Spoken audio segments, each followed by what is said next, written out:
ሰላም ሰላም ቅዱሳን የጌታ ቤተሰቦች እንዴት ናችሁ? እኔ እግዚአብሔር ይመስገን በጣም ደህና ነኝ። ይህንን ቪዲዮ ኮፒ ሊንክ ሼር አድርጉ። በተለይ ለኦንሊ ጂሰሶች ወይም በተለምዶ የሐዋርያዊት ቸርች ተብለው ለሚጠሩ አባላት አድርሱልኝ። እኛ ስላሴያውያን አብና ወልድ የተለያዩ አካላት ናቸው ብለን ስንል የምንልበት ምክንያት አንደኛ አብ ወልድን ልኳል።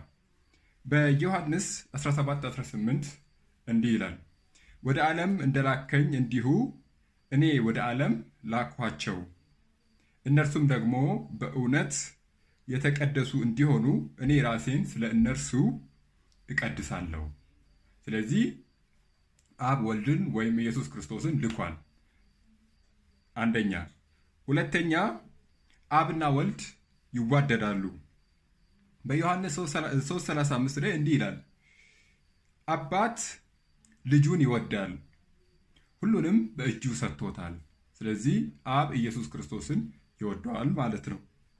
በዮሐንስ 5:20 ደግሞ እንደዚህ ይላል፣ አብ ወልድን ይወዳልና የሚያደርገውንም ሁሉ ያሳየዋል ይላል። ሶስተኛ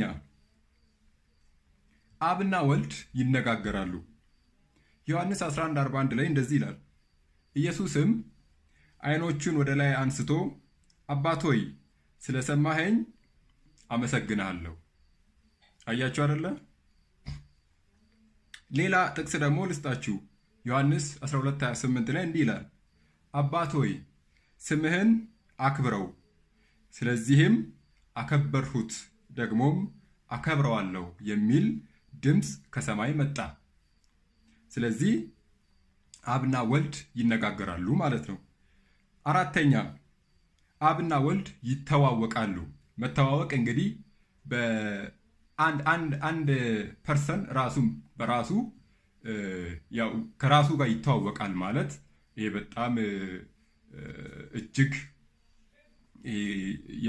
የመሃይምነት ችግር ካልሆነ በስተቀር መተዋወቅ ያለው በሁለት ፐርሰኖች መካከል እንጂ በአንድ ፐርሰን ብቻ መካከል ያለ ነገር አይደለም። ስለዚህ አብና ወልድ ይተዋወቃሉ። በዮሐንስ 7:28-29 እንደዚህ ይላል፣ እንግዲህ ኢየሱስ በመቅደስ ሲያስተምር እኔንም ታውቁኛላችሁ፣ ከወዴት እንደሆንሁ ታውቃላችሁ፣ እኔም በራሴ አልመጣሁም፣ ነገር ግን እናንተ የማታውቁት የላከኝ እውነተኛ ነው፣ እኔ ግን ከእርሱ ዘንድ ነኝ።